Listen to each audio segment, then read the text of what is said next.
இன்று காலை வவுனியா ஏற்பாட்டு குழுவின் ஏற்பாட்டில் தமிழ் தேசிய கூட்டமைப்பின் முக்கிய தலைவர்கள், நாடாளுமன்ற உறுப்பினர்கள், முக்கிய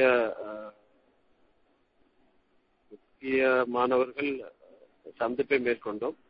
அந்த வகையிலே 17ஆம் தேதி திங்கட்கிழமை காலை 7 மணி தொடக்கம் 4 மணி வரை ஒரு அடையாள உண்ணாவிரதத்தை மேற்கொள்வதாக முடிவெடுக்கப்பட்டது. அந்த வகையிலே 3 கோரிக்கைகளை முன்னிலைப்படுத்தி இந்த போராட்டத்தை நாங்கள் நடத்த இருக்கிறோம். அந்த வகையிலே முதலாவது கோரிக்கை, முல்லைத்தீவு மாவட்டத்தின் எல்லைகளை மாற்றி வெளியோயா என்னும் மத்திய பிரதேச செயலகத்தை உருவாக்குவதன் மூலம் அம்மாவட்டத்தில் உள்ள இன வீதாசாரத்தை மாற்றி இனங்களுக்கிடையிலான கசப்புணர்வை, அமைதியின்மையை ஏற்படுத்தும் ஏற்பாட்டை உடன் நிறுத்தவும். 2வது விடயம், வடக்கு கிழக்கு மாகாணங்களில் போரினால் சின்னாபின்னமாக்கப்பட்டு உறவுகளையும் சொத்துக்களையும் இழந்திருக்கும் நிலையில் காணிப்பதவி என்னும் போர்வையில் அரசினால் மேற்கொள்ளப்பட்டு வரும் திட்டமிட்ட மோசடியான நில அகவரிப்பு செயற்பாடுகளை உடன் நிறுத்த வேண்டும்.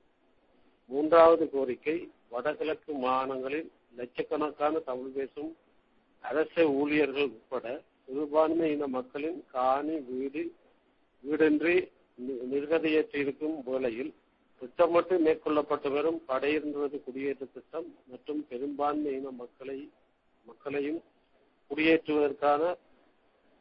குடியேற்றுவதன் ஊடாக ஏற்படும் இன ஒற்றுமையை சீர்குலைக்கும் செயற்பாட்டை உடன் நிறுத்த வேண்டும் என்ற 3 கோரிக்கையின் அடிப்படையிலே இந்த உண்ணாவிரதம் மேற்கொள்ளப்படுகிறது. இதிலே எங்களுடைய தமிழ் தேசிய கூட்டமைப்பின் நாடாளுமன்ற உறுப்பினர்கள் 13 பேரும், எங்களுடைய தமிழ் தேசிய கூட்டமைப்பின் போட்டியிட்டு தெரிவு செய்யப்பட்ட அனைத்து உள்ளூராட்சி சபை அங்கத்தவர்களும் இதிலே கலந்து கொள்வார்கள்.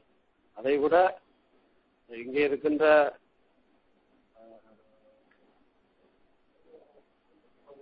பொது அமைப்புகள், மக்கள், இவர்களுக்கு நாங்கள் இதிலே கலந்து கொள்வதற்கான ஒரு வேண்டுதலை நாங்கள் கேட்டிருக்கின்றோம்.